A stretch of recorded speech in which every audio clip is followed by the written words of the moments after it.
Don't be obsessive, it could be intensive, it could be explosive, it could be offensive. Don't be defensive, don't be aggressive, it will be a waste cause we could be expensive. You need a little fee in your life, you need a little me in your life. I wanna see the sea in your eyes, you need to be free. Hey. Move, move, body, move, move your body. Hey everyone, I am Muztahidul Tanim. I currently work as a lead security consultant at Security at 7, and I am also a red team member at Synac and a part-time bug bounty hunter. So I am excited to dive into today's topic that's relevant across many industries. So to give it a bit background, my expertise is in cybersecurity with a special focus on penetration testing and vulnerability assessment. So if you are interested in cybersecurity stuff, feel free to reach out. Okay, so today we are going to cover VoIP security fundamentals, look at some of the security challenges it faces, and go through a VoIP specific penetration testing methodology and discuss strategies to protect these systems. So firstly, let's break down what VoIP is. So voice over internet protocol allows you to make calls over the internet instead of using traditional phone lines. So let me give you a quick overview of how it works. So firstly, I will talk about voice conversion. So when you speak into a VoIP enabled device, your voice is converted into digital packets, so it can travel over internet. Then packet transmission, so these packets are then transmitted across the internet. So unlike traditional phone calls, VoIP calls can go over any internet connected networks, which makes VoIP more flexible and scalable.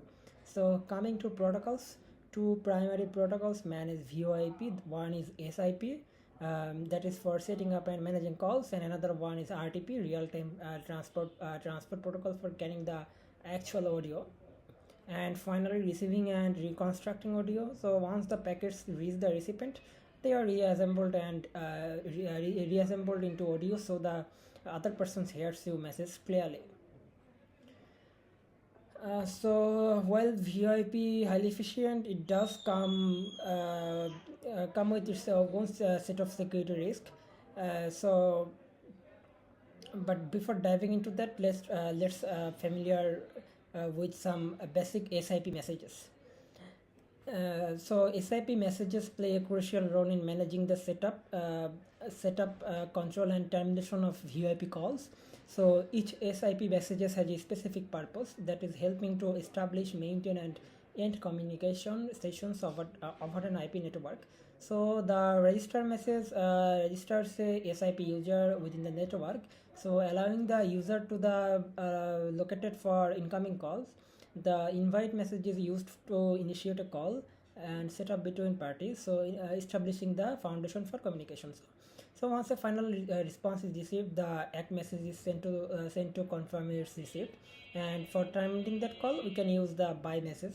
So which is actually signaling the end of the session. So meanwhile, the cancelled message can stop pending request before it is fully processed.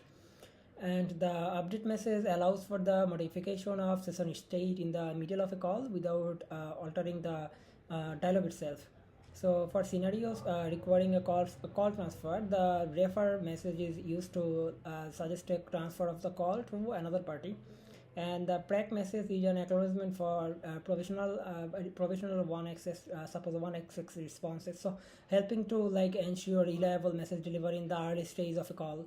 So in event-based scenarios, subscribe initiates a subscription for event notification, allowing a user to stay informed about certain events, and while notify delivers event updates to subscribers. And for posting events directly to a notification server, the publish message is used, and to support instant messaging, the message method delivers text message with delivers text messages within the SIP framework. So additionally, the info message can send mid-session data that does not impact the session's control or setup. And finally, the offshore message is a versatile tool that queries the capabilities of an endpoint and helping to determine the features supported by other participants in the SIP network. So each of these messages contribute to the SIP's protocol's ability to efficiently handle and manage voice and multimedia communication across IP networks. Okay, so common VoIP security threats. So there are a few common VoIP security threats. So one of them is eavesdropping and interception. So some VoIP protocols lacks encryption, so attackers can potentially intercept and listen on in calls. And DOS attacks. Attackers may flood the network with data, causing calls to drop or preventing users from making call. Then coming to SIP signaling attacks. Attackers can manipulate SIP messages to hijack or disrupt calls, and the man in the middle attacks. So attackers intercept and possibly alter data between the caller and the recipient and compromising the security of the communication. Okay, so let's focus on eavesdropping and interception. So, which is a significant concern for VoIP, and protocols like SIP and RTP don't include encryption by default. So making this attack easier to execute. So common methods include packet sniffing, and RP spoofing. So attackers use these techniques to capture and manipulate call data, allowing them to listen in or record conversation. And there is another one that is called targeted message interception. So attackers may intercept, register, invite, and buy messages which are used to register device initiator time cost. So to carry out these attacks, attackers often use tools like SIP VCS, SIP PTS, and Wireshark to capture and analyze VoIP data. So thankfully, there are always to defend against these threats. So one of the most effective solution is encryption, and TLS, like TLS can secure SIP signaling to prevent interception or manipulation of signaling data. So for the audio, SRTP is recommended as it encrypts audio streams to protect conversation from eavesdropping.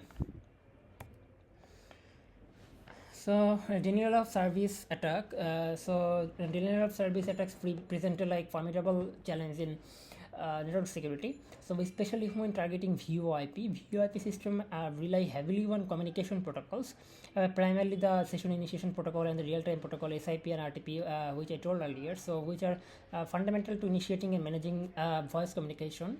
So unfortunately, these protocols are also vulnerable to exploitation by attackers seeking to disrupt services and exhaust resources. So when attackers compromise these systems, the result is often severe. So networks struggle to maintain stable connection, communication are disrupted, and essential services become unavailable. So this disruption doesn't just affect the communication lines; it impacts business operation, continuity, and even data security. So in VoIP system, DOS attacks can take DOS attacks can take on several forms. So each of which has unique mechanism impacts on the target. So flooding attacks are among the most prevalent, wherein attackers bombard SIP and RTP channels with vast amount of data packets. So these channels are simply not equipped to handle such overwhelming volumes, so leading the server to divert its resource into managing this traffic as legitimate requests from actual users coming in. So they are left unaddressed due to the network's resource being stretched thin with a flood of malicious data. So this effectively disrupt VoIP calls, rendering the system unable to support regular operation. So another commonly used approach is the call setup attack. So targeting the initial steps of a VoIP call. When a user initiates the call, the system process specific request like register and invite to start the connection. So in a call setup attack, attackers send repeated rapid fire register and invite request, but intentionally avoid completing the call. So this constant setup demand like consumes server resources and ties up the system in processing this setup. So preventing it from handling real call requests. Thus, legitimate calls can be processed. So and the call handling mechanism becomes overloaded and ineffective. So that's created a situation where the system becomes practically unstable or unusable. So another one attack is amplification attacks which amplification attacks exploit weaknesses in VoIP system, like particularly on vulnerable servers, by sending relatively small requests that provoke disproportionately large responses. With these tactics, attackers can significantly multiply the volume of traffic directed at the target system. So amplification attacks also leverage reflection techniques, where attackers use intermediate servers to mirror and multiply traffic before directing it back to the target. So as a result, the VoIP system faces an avalanche of response that quickly overwhelms its resources, so bringing service to a halt. So amplification attacks are particularly challenging to counter, since large volume of traffic appears to come from illegitimate sources and concealing the attacker's identity. So then there are protocol exploit, which capitalize on inherent weaknesses in VoIP protocols like SIP and RTP. So attackers exploit this vulnerability by sending malformed or abnormally sequenced packets, which force the browser to expend excessive resources in trying to process or reject them. So these special crafted packets trigger specific weaknesses in the protocols and causing the systems like computational power to be drained and making the legitimate request inaccessible. So this type of attack is especially dangerous because it targets the fundamental structure of the VoIP protocols themselves, so requiring administrators to deploy sophisticated countermeasures to prevent exploitations. Perhaps one of the most challenging forms of attack to address is the distributed denial of service attack. So unlike traditional DOS attack that stem from a single source, DDoS attack involve like multiple sources, often with attackers controlling botnets, a network of infected devices, to coordinate their efforts in a VoIP DDoS attacks. So the system is inundated with traffic from numerous locations and simultaneously overwhelming the infrastructure. So this diversity in traffic origin makes it difficult to trace the attack back to a single source. So as the incoming data packets appear to come from legitimate source. So to execute this type of attacks, various tools have been developed to exploit VoIP vulnerabilities. Among the most widely recognized tools are SIP Vicious, SIP PTS Flood, both of which are popular for SIP message flooding. These tools generate a high volume of SIP messages, such as invite, register options, effectively overloading the VoIP infra and creating unmanageable traffic volume. So other tools like IX Flood or RTP Flood or SIPP that's usually target specific protocol vulnerabilities. So for instance, IX Flood is aimed at disrupting the IX protocol, so commonly used in asterisk VoIP systems, and RTP Flood, as the name suggests, targets RTP packets, so undermining the real-time audio data streaming critical to VoIP communication. So SIPP meanwhile is highly customizable, allowing attackers to simulate a variety of SIP requests to probe and exploit weaknesses in a VoIP system. So defending against these diverse DOS threats requires a multi-layered approach and incorporating various security tools and strategies. So one of the first lines of defense is rate limiting, which control packet flow through SIP and RTP channels. So by setting restriction on the number of requests or packets the system can handle per second, administrator can reduce the impact of flooding attacks, so ensuring resources are not monopolized by attack traffic alone. So this method helps retain some capacity for legitimate traffic and preserving a level of functionality. And another vital layer of defense involves firewall and session border controllers. So firewall are essential in identifying blocking abnormal traffic patterns that may indicate an attack. So and SBCs meanwhile act as an additional security layer, monitoring both incoming and outgoing traffic to identify and filter out malicious packets.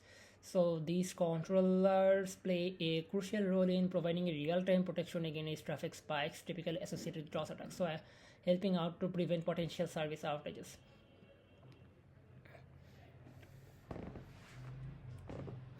So in conclusion, denial service attacks on VoIP system present complex challenges but requires a multi-layered defense strategies. So by understanding the types of attacks and the tools available to counter them, network admin can take good initiatives to protect their VIP services from being compromised. So either through late remitting firewalls, SBCs or authentication protocol, and they can also incorporate some monitoring, real-time monitoring, for keeping the VIP, keeping out their VIP infra safe. Okay, so SIP signaling attacks are a significant threat within the VoIP landscape, where attackers exploit weaknesses in the session initiation protocol to intercept, manipulate, or disrupt communication channels. So SIP, a widely used protocol in establishing and managing multimedia communication, including voice and audio calls, so is often a target due to its critical role in the directing the flow of communication across networks. So SIP signaling attacks encompass several methods that attacker use to gain unauthorized access, monitor communication, and disrupt services, which can lead to severe privacy breaches. So service interruption and financial losses for both user and service provider. So one common SIP signaling attack is registration hijacking. So where attackers intercept and take control of SIP registrations by altering the SIP registration process. An attacker can redirect calls intended for a legitimate user by registering with the user's credential, which allows them to take control and over incoming or outgoing calls. And this redirection process enables attackers to route calls through the system, monitor conversation, or redirect them to alternate destinations. So as a result, attacker may engage in eavesdropping or fraud, gaining access to private conversation or sensitive data transmitted during the calls. So registration hijacking is particularly dangerous because it allows attackers to exploit essential function of SIP and granting them a level of control that can be challenging to detect and mitigate. So another form of SIP signaling attack is call interception. Attackers use call interception techniques to monitor or manipulate call data by altering SIP signal information. This attack can be executed by injecting malicious messages that modify the routing information of a call and redirect it through a malicious proxy, or positioning themselves as intermediaries in the communication channel. So by intercepting calls, attacker can capture the content of conversation, which is a severe breach of confidentiality. In certain cases, attacker may even alter the conversation by injecting or modifying the message being transmitted, so creating a opportunities for espionage and data manipulation and other forms of exploitation. So call interception highlights the risk of unauthorized parties capturing sensitive information shared during communication. So another one is spoofing attacks that are also prominent in SIP signaling, where attackers impersonate trusted users or device for forging SIP headers. So in a spoofing attack, malicious actors create SIP requests that appear to originate from legitimate user. So this tactic enables attackers to initiate unauthorized calls, gain access to voice services, or impersonate trusted entities such as known colleagues or service providers. So SIP spoofing is frequently used in phishing schemes, or attackers deceive users into divulging confidential information under the guise of a familiar or authoritative sources. So this type of attack is dangerous because it undermines trust within the SIP communication network and can lead to significant security breaches if unsuspecting users follow the attacker's instructions. So message tampering is another tactic used in SIP signaling attacks, where attackers alter SIP message in transit to disrupt or read out calls. This attack involves modifying specific parts of SIP messages, so including headers or payloads, which can result in dropped calls, redirected communication paths, or services of services loss. So attackers may tamper with messages to degrade the quality of service, create confusion, or insert malicious commands that alter the expected behavior SIP communication. So for example, attackers might modify call setup messages to redirect calls, fraudulent destination, or insert commands that drops calls abruptly. And message that tampering not only impacts communication reliability but also jeopardize the confidentiality and integrity of SIP messages. And so several tools are already I mentioned that can be used for and pen test and also used for like defensive purposes. SIP VCS is one of the most popular tools for identifying vulnerabilities in SIP. So it can scan SIP servers for open ports, identifying available extension and detect unprotected accounts, so making it useful for testing SIP system. And SIPP also used for and SIPP is another essential tool also used for testing SIP performance. So it's allowing users to emulate SIP call flows and benchmark server capabilities. So attackers may leverage SIPP to simulate multiple user registrations, then custom requests, and so on. So in conclusion, SIP signaling attacks exploit vulnerabilities with the protocol's design and configuration to compromise the integrity, confidentiality, and availability of the communication. And by hijacking restorations, intercepting calls, spoofing identities, tampering with messages, and launching denial of service attacks, malicious actors can inflict considerable harm on organizations that is relying on SIP-based communication. So we can incorporate some effective defense strategies against SIP signaling attacks that require like combination of secure configuration, and as I mentioned earlier, we can also incorporate session border controller along with some monitoring. So by implementing these defense measures, organization can significantly improve their protection against SIP signaling attacks or SIP signaling threats, so ensuring more secure and reliable VoIP communication.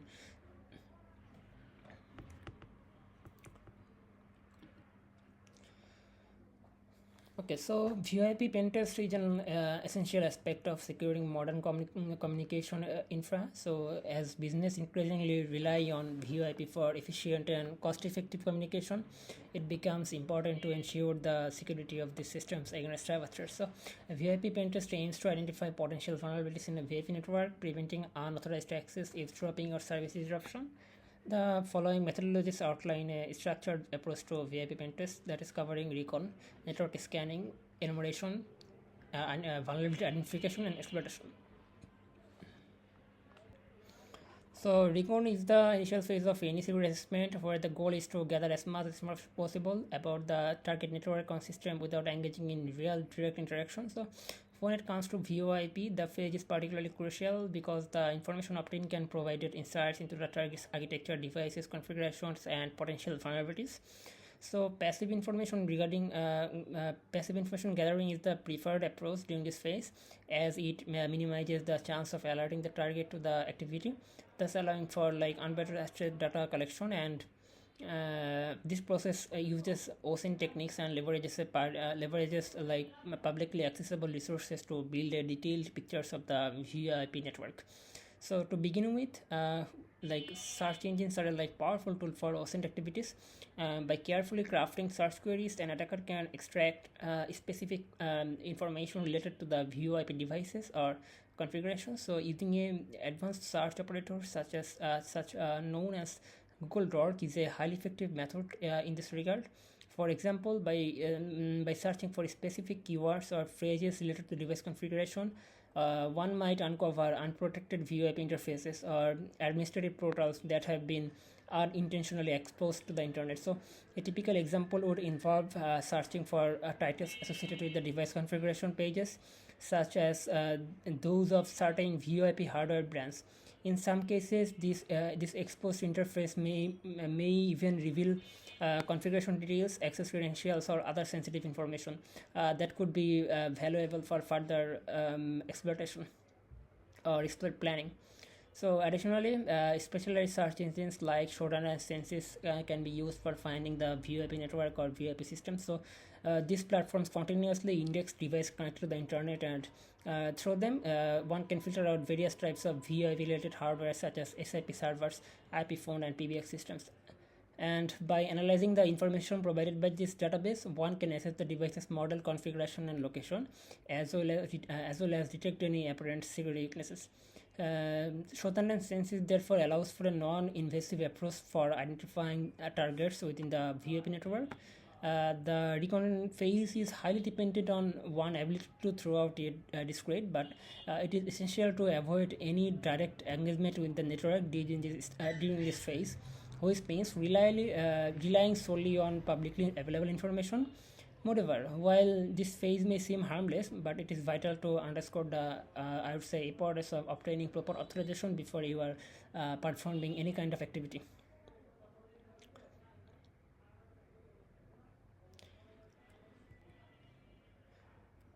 Okay, so network scanning and enumeration. So network scanning and enumeration involve various methods and tools to discover services and gather information about them, focusing specifically on SIP, especially on SIP services, which are like commonly found on VoIP networks. The process begins with port scanning and essential begins with port scanning and essential technique that can reveal open ports running SIP for services, particularly on UDP port 5060, and this can be achieved using Nmap, a popular scanning tool. And we can use the following command mentioned in the slide, which initiate a scan targeting SIP specific methods of our UDP on the specified network. This initial scan can reveal if SIP services are present on the target. So network.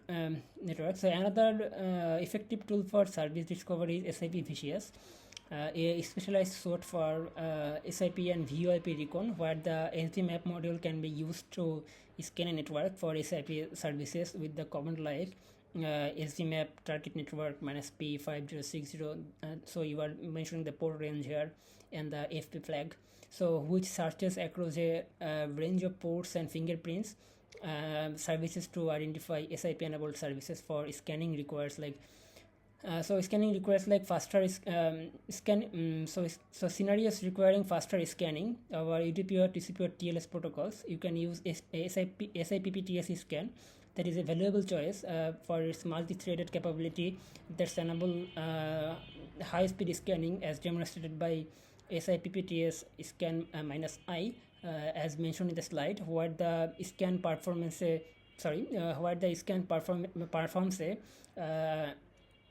comprehensive search across ports 5060 to 5080 with a high thread count to optimize speed.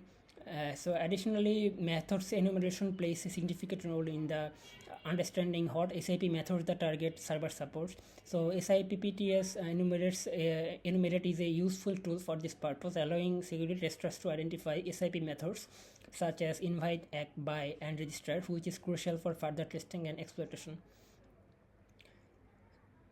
So the command SIPPTS enumerate -I target IP enable this process by connecting to their SIP server and retrieving available method options to better understand the target's capabilities. So analyzing server responses provide deeper insights into the configuration and potential vulnerabilities of a SIP service by sending customized SIP messages with SIPPTS can with SIPPTS send, one can gauge how the server responds to various SIP methods and headers. Okay, a simple commands like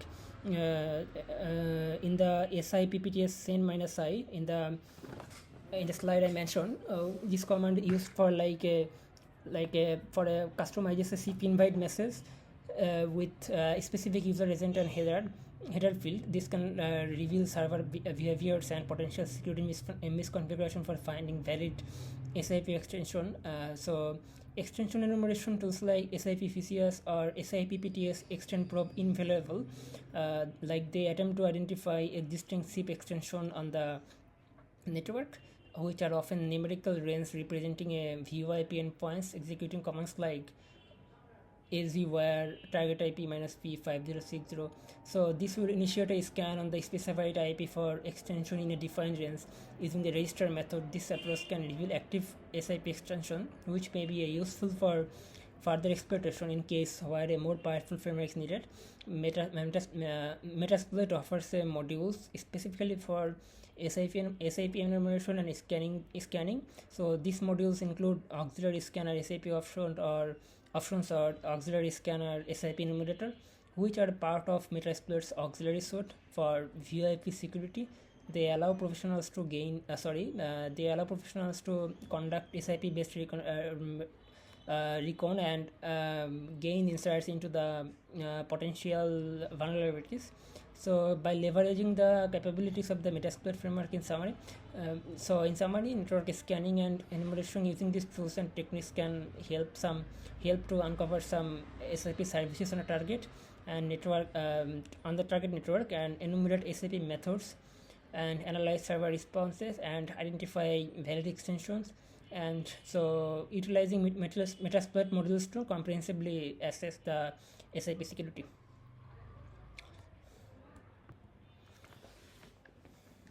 So SIP methods and extension enumeration. So SIP is a commonly protocol that is used in the VoIP. I already told earlier. So in a VoIP system, extensions are like internal phone numbers assigned to users or devices, so allowing them to communicate within the network. So understanding SIP extension is critical in VoIP security testing, so as it is help to assess potential vulnerabilities. So enumerating this extension like reveal valid users within the network, or mapping its internal structure and exposing possible authentication targets. And enumeration is the process of probing the VoIP system with a request to discover active extensions. So like this information is very important for security analysis and potential attackers, so as it is enables them to understand the layout of the VoIP network. So a common method to enumerate SIP extension is to send register requests for different possible extension and analyze the responses. Like 401 unauthorized response indicates that the extension exists but needs authentication, while a 404 not found response implies that the extension doesn't exist. So another effective method for enumeration is invite method. So where an attempt is made to initiate a call, a response like 180 ringing or 183 session progress typically signifies that the extension exists. So while a 404 not found indicates that the absence of the extension. So these response codes are therefore allow testers to gauge the presence or absence of specific extensions systematically. So several tools have been developed to streamline this enumeration process. For instance, SIP VCS, as I told earlier, which is the widely used suite for SIP scanning, extension enumeration, and brute forcing. We can also use SIP PTS extend module, and we can also use modules like SIP enumerator and enumerator TCP from the Metasploit. So each tool actually offer unique capabilities, so like making them suitable for different aspects of SIP based enumeration and VoIP security testing. Okay, so common vulnerabilities. So VoIP infrastructure is vulnerable to various security risks due to a range of common resource misconception. So we'll discuss about some few vulnerabilities in the VoIP infrastructure. So one major vulnerability arises from the use of default or weak password on SIP accounts and VoIP devices, which makes them highly susceptible to unauthorized access by a brute force attack. And attackers may also exploit SIP digest vulnerability. So where flaw in SIP phones enables the leakage of SIP digest authentication response, that is allowing attackers to perform offline password cracking, misconfigured asterisk connection that present another threat, while incorrect setting in asterisk private branch exchange, like the use of type equals to friend with insecure equals to port invite, can result in unauthorized connection and call initiation without any authentication. Similarly, vulnerabilities may emerge from misconfigured asterisk context, as improperly defined context in the asterisk dial plan can enable unauthorized call routing, which can lead to unauthorized external calls, that is increasing the organizational cost. Interactive voice response system that do not validate user inputs incorrectly are prone to exploitation. So attackers may bypass restriction within IVRs and enabling unauthorized access to restricted information or unauthorized calls. So extension injection exploit vulnerabilities in outdated asterisk version, allowing attackers to manipulate the extension dial to initiate unauthorized calls to external numbers. So another one is RTP bleed vulnerability, also known as RTCP bleed, is another security issue in VoIP system. Uh, so this vulnerability can allow attackers to intercept or redirect real-time transfer protocol streams and leading to eavesdropping in VoIP conversation or media injection that is also compromising call confidentiality and integrity. So additionally, remote code execution may be achieved by dial plan commands when the system or shell application in asterisk dial plans are not securely configured, allowing attackers to execute arbitrary system commands. Exposure of sensitive configuration files poses a file threat, as sometimes I see there are like important files like sip.conf, portal.conf and elastics.conf may contain plaintext password and other sensitive information. So if file permissions are inappropriately set, attackers can access these files, gaining insights into a sensitive configuration that compromise the security of the entire VoIP system.